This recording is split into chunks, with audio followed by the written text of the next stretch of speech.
Gracia, de Rodrigo Rey Rosa. Gracia manejaba la hoz con la eficacia de un adulto. Hacía meses que, mañana tras mañana, cortaba hierba húmeda en un pequeño prado, propiedad de sus padres, para alimentar un cordero que pertenecía a su hermano mayor. Era cierto que Miguel le pagaba unos quetzales por hacerlo, pero ella no lo hacía por dinero. Puedes cuidarlo si quieres, te pagaré, le había dicho Miguel el día que llevó al cordero a casa, y Gracia se enamoró de él. Pero tendrás que ser constante. No me dirás de un día para otro que ya no vas a cuidarlo, que las cosas, cuando hay dinero por medio, no son así nomás. Esto es un negocio. Miguel, que aún no cumplía los 14, era la clase de niño que siempre quiso hacer dinero. Tenía primos en la capital, y tanto los hermanos de su padre como los de su madre, y también sus abuelos, eran gente acomodada. Parecía natural que su sueño fuera dejar la provincia al alcanzar la mayoría de edad y reintegrarse al mundo. Pero para eso, lo sabía, era necesario tener más dinero, mucho más dinero que papá. Constantemente cavilaba acerca de cómo enriquecerse. Sabía que sin dinero le sería imposible ascender por la resbalosa escalera social, como decía el tío Raúl, padrino de Miguel. Sus padres, recién casados, habían emigrado de la ciudad a la lluviosa región de Alta Verapaz. Así, renunciaron al juego social y limitaron las posibilidades de aumentar sus ingresos, pero nunca vieron la huida al interior como un error.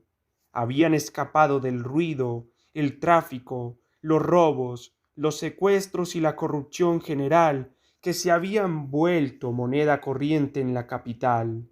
Eran dueños de dos colinas parcialmente cubiertas de bosque, con un arroyo de agua nacida en la misma propiedad, a pocos kilómetros de la pequeña ciudad de Cobán.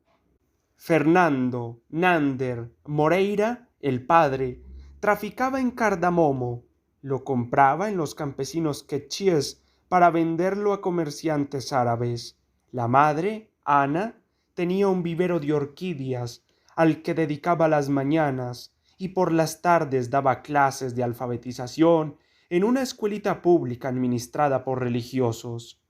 Los corrales de Miguel, con los cuales el pequeño empresario contaba para empezar a acumular los fondos de su futura fortuna, estaban a unos 100 metros de la casa, en una quebrada donde nacía el arroyo de los Moreira, que corría ruidosamente por un cauce pedregoso a la sombra de viejos encinos y cipreses.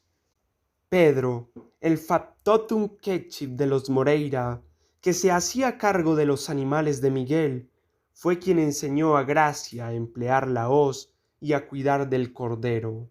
Él supervisaba mañanas y tardes sus tareas de pastora, le ayudaba a recoger la hierba segada, a engavillarla en haces y a transportarla hasta los corrales. Al oír el desagradable bramar de la moto todoterreno de Miguel que se aproximaba, Gracia dejó de cortar la hierba. El motor se apagó y oyeron la voz chillona pero autoritaria del niño que llamaba a Pedro desde lo alto de la quebrada con más urgencia de lo usual. Sin responder, Pedro se puso a recoger la carga de hierba para el día y luego Gracia lo siguió por un sendero de barro entre rocas hacia los corrales. Cuando estuvieron a la sombra del viejo galón que cubría parcialmente los corrales, Pedro llamó: «¡Hoy, don Miguelito! Aquí estamos». Miguel condujo con pericia la pequeña moto sin encenderla, quebrada abajo hasta los corrales. Se quitó el casco color sangre. Parecía excitado. «¿Por qué no contestás?», le dijo a Pedro. «¿O no me oías?». «Pero sí le contesté, don Miguel». Pedro se defendió. «Te contestamos», dijo Gracia. Miguel puso una mano en la cabecita de la niña y endulzó la voz. «Sube a la casa», le dijo a Gracia. «Mamá te está buscando». Gracia se apartó de Miguel y fue a escoger un manojo de hierba con el que entró en el corral del cordero. Puso la hierba en un pesebre, se acercó al animal, lo acarició y antes de retirarse le dio un beso en la frente, a lo que el cordero respondió lamiendo con su lengüita blanca y áspera la cara de la niña. «Oye», exclamó Miguel, «eso es una porquería. Por lindo que te parezca, está lleno de enfermedades. Te hemos explicado lo caros que son los doctores». Gracia dejó que el cordero terminara de lamerle la cara, salió del corral, cerró cuidadosamente la puerta y comenzó a subir por el sendero, contando sus pasitos sonoros sobre el barro mojado. Alcanzó a oír que su hermano ordenaba a Pedro que bañara y cepillara el cordero. Era la primera vez que Miguel ordenaba algo así, y esto la alarmó. Con su pequeña alarma de niña, llegó corriendo hasta la casa. Ana estaba hablando por teléfono mientras revisaba un fajo de papeles escolares, sentada a la mesa del comedor. Gracia pasó a la cocina. Lupe, la vieja cocinera, le sirvió agua en un vaso de plástico y la niña volvió al comedor. Se detuvo a espaldas de su madre para escuchar. Claro que recuerdo así a Dalá, y no me cae mal, como parece que supones. La fiesta del carnero. Ah, está bien. Sí, lo sé. Se rió. Entonces los espero almorzar. Mientras su madre apagaba el teléfono y guardaba sus papeles en una carpeta, Gracia regresó a la cocina. Se quedó junto a la puerta batiente, contemplando los amplios vuelos de la falda ketchit de Lupe, que se mecían alrededor de sus piernas morenas y venosas, mientras con un cuchillo enorme cortaba la carne para el cocido. No era la primera vez que el musulmán, que llegó a almorzar en compañía de Nander, visitaba la casa de los Moreira. Había estado allí un año atrás, pero Gracia no lo recordaba. Igual que para cada miembro de la familia, si Abalat atraía un regalo para ella, un pequeño caftan de seda color rosa. Tenía un marcado acento extranjero, pero su voz le gustó a Gracia, y mientras esperaban el almuerzo, contó 2 o 3 historias que atrajeron su atención. Luego los mayores hablaron de cosas mundanas y remotas, de lo absurdo de las guerras, del odio fratricida, inexplicable, pero lo era, entre judíos, musulmanes y cristianos. Nander había abierto una botella de vino y después de servirle a su esposa, iba a servir al huésped, pero si Abalat puso una mano sobre su copa, explicó que había vuelto a la verdadera fe. Ya no bebía vino ni nada que contuviera alcohol. Ana mostró su aprobación y dijo que no estaría mal que Nander se volviera un poco musulmán.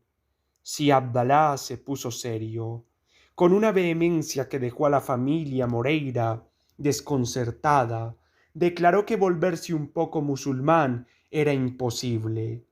Se era musulmán completamente o no se lo era en absoluto. Sinander prosiguió si Abdalad, con celo religioso, deseaba convertirse, no tenía más que pronunciar la declaración de fe en Alá y en Mahoma, su profeta.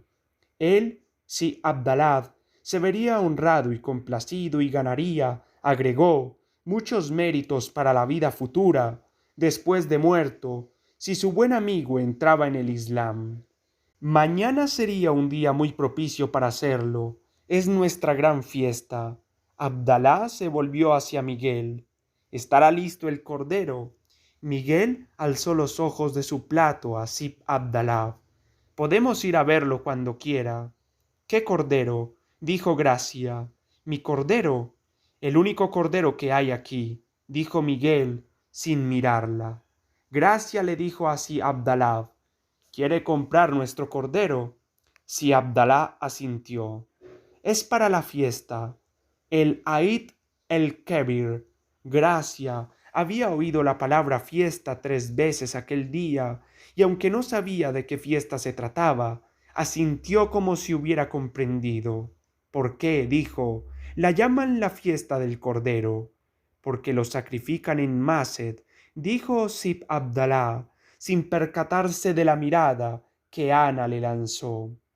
Gracia quería saber el significado del verbo sacrificar, pero su madre, que se había puesto de pie, la tomó del brazo. Tendrán que disculparnos, dijo, se nos ha hecho tarde para la escuela. Mientras era arrastrada hacia el corredor, Gracia alcanzó a oír que Miguel preguntaba a Sib Abdalá, ¿pero después del sacrificio se lo comen? Es la ley, respondió Sib Abdalá. La escuela quedaba camino de Karchat, un camino sinuoso que subía y bajaba entre colinas chinescas como bosques oscuros o cubiertas de milpa y cafetales. Había niebla y Ana encendió los faros del auto. La niña quería saber por qué tenían que sacrificar a su cordero. Ana sabía que no podría eludir la cuestión. Gracia era una niña obsesiva. Miguel, dijo la pequeña, no es bueno. No digas eso de tu hermano. No olvides que para él es un negocio. No lo hace por maldad. Todo lo hace por dinero. Ana se limitó a decir, es un asunto muy complicado. ¿Por qué hay que sacrificar un cordero? En este caso, por religión. ¿La religión de Sib Abdalá? Sí. ¿Es diferente de la nuestra? Ana asintió. Es parecida, en principio, pero es distinta. ¿En qué se parece? Bueno, dijo Ana con cautela, tenemos el mismo Dios, pero nuestro Dios no nos pide que matemos un cordero. Sí, bueno, no, no literalmente. Literalmente, repitió Gracia. Ana se sonrió. Es una historia muy complicada. A ti todo te parece complicado, Gracia le reprochó. Ana pensó en explicar a la niña la historia de Abraham, su hijo y el carnero, pero había manera de explicar aquella historia a una niña naturalmente cariñosa y perdonadora. Llegaron a la escuela, un feo edificio de bloques y lámina en forma de U, bajo una llovizna espesa. Ana acompañó a la niña hasta el ala de párvulos y se dirigía a su clase de alfabetización cuando vio al padre Domingo, que deambulaba, rosario en mano, hacia el fondo del corredor. Fue una tarde fría y lluviosa, y en el aula donde Gracia recibía la lección de aritmética había goteras.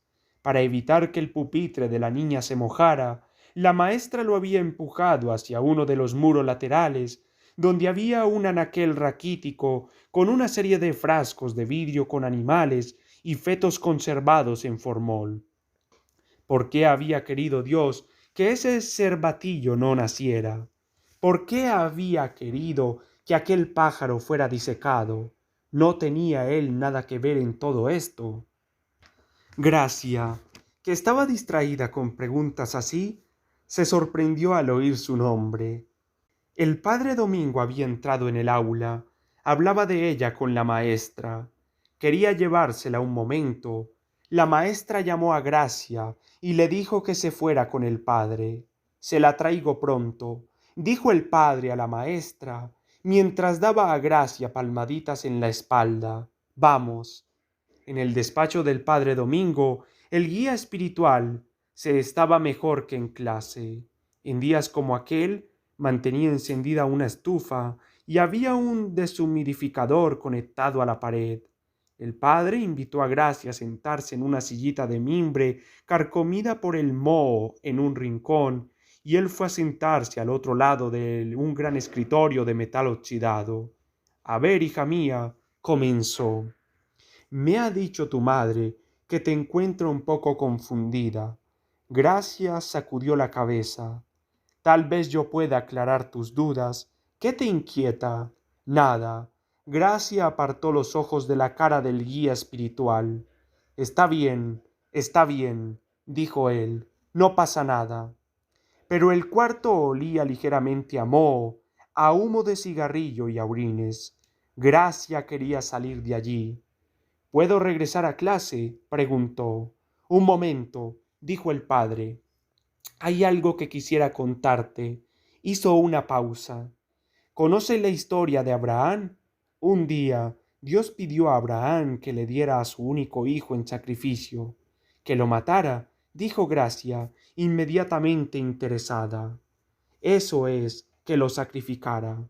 ¿Por quién? Para poner su fe a prueba. Solo para eso. Sí, y Abraham obedeció. Lo mató a su hijo. El padre se sonrió. Bueno, no, pero, dijo. Y siguió contándole a la niña la historia del carnero enterrado en el zarzal. Al terminar, preguntó, ¿y ahora has comprendido? La niña guardó silencio, y sólo cuando el padre repitió la pregunta, negó enérgicamente con la cabeza. Alma mía, exclamó el padre, a punto de perder la paciencia. Se contuvo y agregó, más adelante entenderás. Camino de vuelta a casa, Ana quiso conversar con Gracia, que evitaba su mirada y se negaba a hablar. Pero mi niña, le dijo Ana, ¿con quién estás enfadada? Se rió. Con Dios. Anochecía y el cielo, que se había despejado, se pobló de estrellas rápidamente. Gracia dijo, no quiero que maten a ese cordero. Esa historia de Abraham fue hace demasiado tiempo, y mira desde entonces todo lo que ha pasado. ¿Qué? Lo que decían Narder y el árabe. Ah, sí. Ana la miró con satisfacción. No se te ha escapado nada. Tal vez habría sido mejor que no mataran al cordero. Ana alargó un brazo para tocar a Gracia, que estaba tensa. Le apretó una manita fría y empapada en sudor. Dime lo que estás pensando. Yo te entiendo. Al cabo de un rato, me da miedo ir al infierno. Dios no permitiría que una niña como tú se fuera al infierno. La niña se rió con un resentimiento extraño. No dijo nada más en el camino, pese a que Ana intentó hacer conversación, ensayando diversos temas. Estaban los cuatro sentados a la mesa en silencio, algo inusual en casa de los Moreira. No fue un ángel, dijo Nander, sino una banda de ángeles lo que acaba de pasar. Solo Ana se rió con el chiste, aunque sin muchas ganas. Miguel, dijo Ana un poco más tarde, pero Miguel no alzó los ojos de su comida. Miguel, ¿me vas a escuchar? Miguel negó levemente con la cabeza.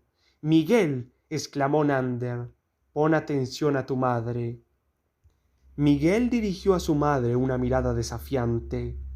Ya sé lo que vas a decirme, comenzó, pero el trato está hecho, y si Aldabad ya me pagó.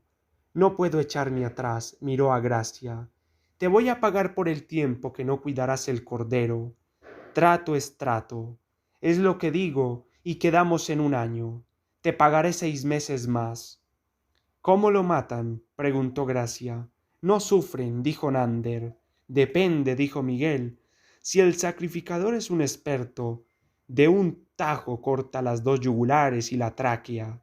Para ilustrar sus palabras, tomó un cuchillo, hizo el movimiento fatal, pero siguen pataleando un rato mientras se desangran.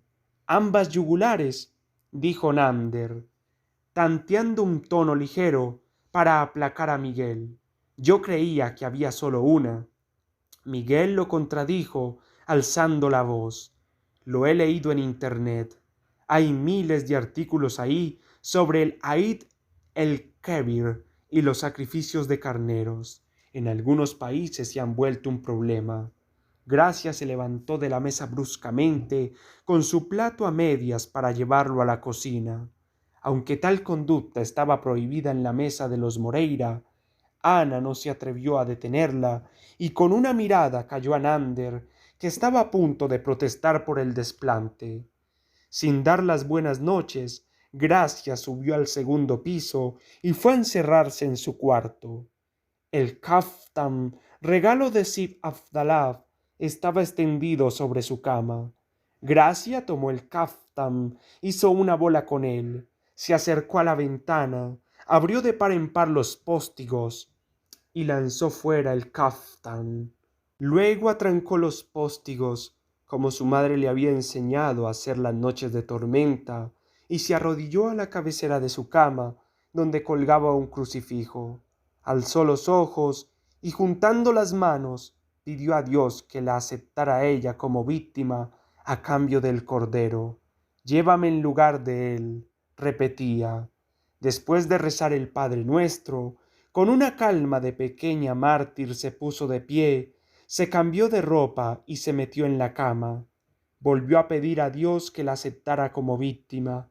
Apagó la luz de su mesa de noche, cerró los ojos y se durmió. Ana estaba regando las plantas del corredor temprano por la mañana, una mañana oscura y fría, cuando oyó un ruido de neumáticos que se acercaba a la casa por el camino de grava.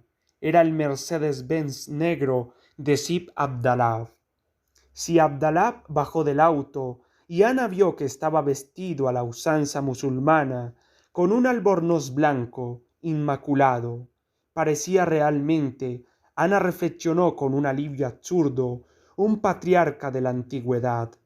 Dejó la regadera en el suelo y bajó del corredor para ir a saludar al musulmán. Salam aleikum, dijo solemnemente si Abdalá. Buenos días, dijo Ana. Qué elegante está esta mañana. Si Abdalá asintió, impasible, como si le costara aceptar un cumplido que resultaba frívolo en aquella ocasión. Todo listo, listo. Ana vio entonces que si Abdalá traía un cuchillo al cinto y comprendió súbitamente. ¿Pero no piensa sacrificarlo aquí? Disculpe, señora, si a usted le molesta, desde luego me arreglaré para hacerlo en otro sitio. Es que no estaba enterada, dijo Ana. Pero venga, pase adelante. Tal vez quiere tomar un café. Voy a hablar con Miguel. Si Abdalá se sonrió con un aire de indulgencia. No, gracias. Después lo acepto. Ana se volvió hacia la casa, pero Miguel ya estaba a la puerta y bajó las escaleras del porche de dos en dos para ir a saludar a Sib Abdallah, quien repitió la pregunta. ¿Todo listo? Kulsit Mushud, dijo Miguel radiante. Solo hay que llamar a Pedro. Se volvió y dio voces hacia unas matas de izote que ocultaban la choza donde vivía Pedro. Pedro no tardó en llegar, con un costal al hombro y un ruido metálico de cacharros. Si Abdalá miró su reloj. Es la buena hora, dijo. Vamos. Pedro a la cabeza, seguido por Miguel y si Abdalá, y por último Ana, un poco rezagada e indecisa, bajaron por el sendero entre los árboles, donde los pájaros trinaban o gritaban y saltaban de una rama a otra hacia el galpón de los corrales. Si Abdalá caminaba con gracia, pese a su corpulencia y al terreno resbaladizo. Su mano derecha, gruesa y velluda, descansaba sobre la cacha con inscripciones coránicas de su hermoso cuchillo. Es ceremonial, explicó a Miguel mientras el muchacho lo admiraba. Bajo la vieja techumbre todavía estaba oscuro. Sin embargo, Ana alcanzó a ver cómo Pedro, que estaba ya frente al corral del cordero, dio dos pequeños saltos, como si fuera a iniciar una danza, y dejó en el suelo su costal. No sólo el del cordero, sino también los otros corrales, el de los conejos, el de las gallinas, el de los tepeiscuintes y el de los pavos, todos estaban vacíos. Inna al-Din, increpó sordamente el musulmán. ¿Qué quiere decir esto? Miguel corría de un lado a otro entre los corrales, mirando a todas partes en busca de alguna señal, alguna explicación. Pedro se había quitado el sombrero, se rascaba la cabeza recién rapada. ¿Por dónde se salieron? Dijo. Si las puertas están cerradas, los candados todavía están ahí. Ana no podía dejar de sonreír. Bueno, dijo, digamos que se trata de un milagro. Miguel no la escuchaba. Estaba como enloquecido y seguía dando vueltas bajo el galpón. Fue ella, dijo de pronto, y salió corriendo en dirección a la casa. La podría matar. Ana lo llamó, pero Miguel no se detuvo. Si Abdalá dejó escapar un resoplido de indignación. Ana se volvió hacia él. No se preocupe, le devolveremos su dinero. Si Abdalá gruñó. No es solamente eso, dijo, y volvió a consultar su reloj. Como hablando para sí mismo, agregó en voz baja, pero tal vez todavía hay tiempo. Pedro se acercó discretamente al musulmán. Tengo un primo que no vive muy lejos, dijo. También tiene corderos. Oh, exclamó si Abdalá. Hadmadula se volvió hacia Ana. Si usted lo permite, iremos a ver a este primo de Pedro. Claro, claro, dijo Ana, y echó a andar sendero arriba. Si Abdalá y Pedro la siguieron. Si Abdalá iba explicando a Pedro, tiene que ser un macho sin castar. La edad no importa tanto. Lo compartiremos con tu primo y con tus parientes pobres. Es la ley. ¿La ley? Preguntó Pedro. La ley del Islam. Está bien esa ley, contestó Pedro. En lo alto del sendero, Ana se detuvo un momento y se volvió para mirar a Pedro. El Islam es perfecto, decía así Abdalá, que caminaba con los ojos clavados en el suelo, previendo un resbalón. Este país sería perfecto si conocieran el Islam. Pedro asintió y luego, al ver que Ana los observaba, sonrió enigmáticamente. Ana le devolvió la sonrisa. Tal vez fue él, pensó. Nander estaba en el corredor, atándose el cinturón de la bata, con los ojos legañosos, despeinado. ¿Qué está pasando? Preguntaba. Pedro montó en el Mercedes-Benz de Sir Abdalá, quien encendió el motor y arrancó sin saludar. El auto viró en redondo y las ruedas dejaron sus marcas en el camino de grava. Miguel está desquiciado, le dijo Nander a Ana. ¿Pero a dónde va Pedro? Ana pasó a su lado, entró en la casa y Nander la siguió. Desde el segundo piso llegaban los gritos enfurecidos de Miguel. Daba golpes a la puerta de Gracia, la amenazaba furiosamente, pero la niña no contestaba. Ana y Nander corrieron escalera arriba. Voy a romperte la cara, decía Miguel. Abre la puerta ya. Nander intervino. Miguel, te vas a tu cuarto y ni un solo grito más. Miguel hizo un puchero, pero obedeció. Nander apartó a Ana para dar dos golpes recios a la puerta. Nada. Llamó a gritos. Contesta, Gracia, te lo ordeno. Nada. Voy a romper la puerta, advirtió. Desconcertados porque Gracia seguía sin responder, los padres se miraron entre sí, bajaron al primer piso, salieron de la casa, comenzaron a rodearla.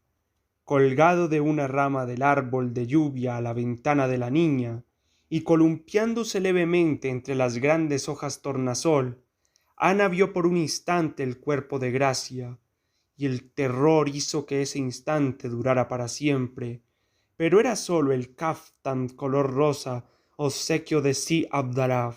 Los póstigos de la ventana estaban cerrados. Volvieron a llamar. Gracia no respondió. Con pasos graves concluyeron la ronda de la casa. Volvieron a entrar por la puerta principal. Nander bajó al sótano, donde guardaban cachivaches y herramientas, y subió con el hacha para partir la leña.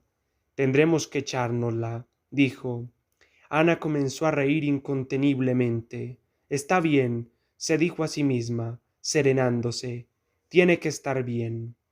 Ya segura del efecto de sus rezos, Gracia había permanecido inmóvil, acuclillada al lado de su cama sin atreverse casi a respirar, pensando que ahora debía morir por obra del mismo Dios.